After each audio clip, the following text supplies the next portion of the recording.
Early in 1603, Captain James Lancaster orders two of his four-ship fleet to break away, their holds already crammed with pepper seized from the Portuguese carrack São Tomé. The Ascension races ahead, clipping the Cape and startling London with news of victory in early June. Close behind, the Susan slips up channel in late July, adding yet more spice to the royal warehouses at Leadenhall.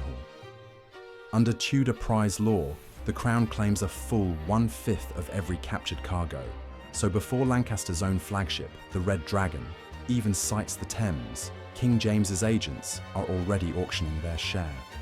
Only when that royal pepper is cleared may the East India Company touch a single sack of its own. Queen Elizabeth lies still, the candle at her bedside gutters. The Lord Keeper of the Great Seal gently removes her signet ring, and every steeple in London tolls to mark the passing of both the Queen and the Tudor age. James VI of Scotland, now also James I of England, succeeds to the throne. As the new king travelled south, the London aldermen impressed on him Sir Thomas Smythe's usefulness. 2 years ago, he was committed to the Tower on suspicion of abetting the Earl of Essex's uprising. He remained there until Elizabeth died on 24th March 1603. King James needed more people who could bring revenue to the king's coffers and ordered him released and fully pardoned. The governorship of the English East India Company was also returned to him. But the new king inherits more than a crown. Summer heat swells and the plague rides every alley.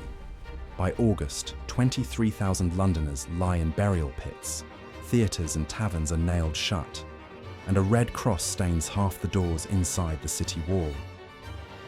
Yet, on the 11th of September, through a yellow fog, a pepper-blackened hull noses past the tower. Sir James Lancaster's flagship, the Red Dragon, swings at Deptford.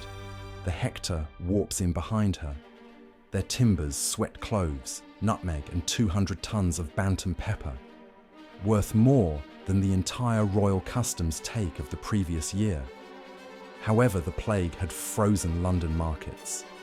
Company clerks fetch ledgers, quills squeak. After subtracting losses, the directors offer a pepper dividend to their subscribers. They were effectively forced to take part of their return in pepper at a fixed price, which they then sold themselves. The market had greater supply than demand, so the Lord Treasurer Buckhurst barred the EIC from selling until the King's own pepper at Leadenhall was cleared.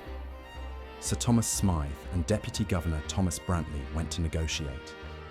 On the 30th of November, the Privy Council let the company sell on the same terms as the royal stock. English markets could never swallow all of that spice, so the surplus was re-exported to Germany, the Netherlands, France, Spain, Italy, and Turkey. The directors could see the intense, well-organised competition from the Dutch VOC and resolved to plan and fund their next voyage. They asserted that every £250 subscriber to the first voyage must advance a further £200 for voyage 2, in return for £500 worth of pepper at the set price. This income was used to finance voyage 2, so the two voyages effectively traded as a joint concern. King James, wary of infection, keeps the public knighting brief. Lancaster bows, face wrapped in a vinegar-soaked kerchief, the main defence that Londoners believe will filter bad airs, and the king taps his shoulder at arm's length, then requests that the next fleet bring a cargo of cinnamon as well. Across the North Sea, another thunderclap has already rattled every Dutch counting house.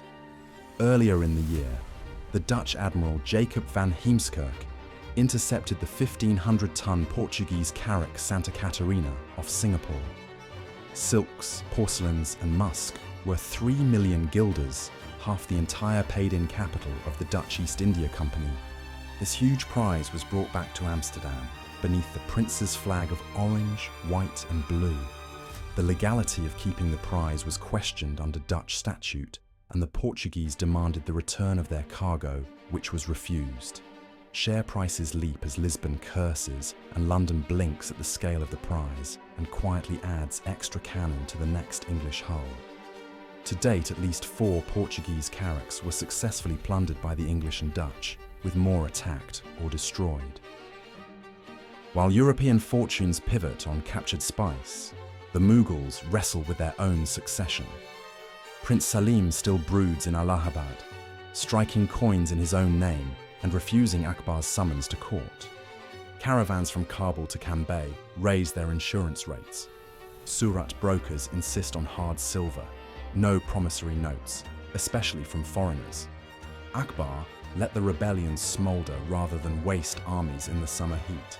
But every delay drives Gujarati merchants to seek fresh partners: Dutch, English, anyone able to dodge Portuguese patrols and keep the bullion flowing. Far to the southeast, the whir of looms almost drowns court gossip. Chetty rolls last year's profits into a large brick warehouse at Pulicat and hires a flotilla of rice dhows. His products are in much demand by the Portuguese and Dutch. He had never met a Dutch factor, but Dutch copper paid at Bantam and sent via his network of brokers helped to fuel his expansion of the cloth trade. Ahead lies 1604, a treaty of peace with Spain, 4 New English hulls sliding down the Thames, and Dutch envoys laying a first stone on the Indian coast. The race between paper, pepper, and gunpowder has only just begun.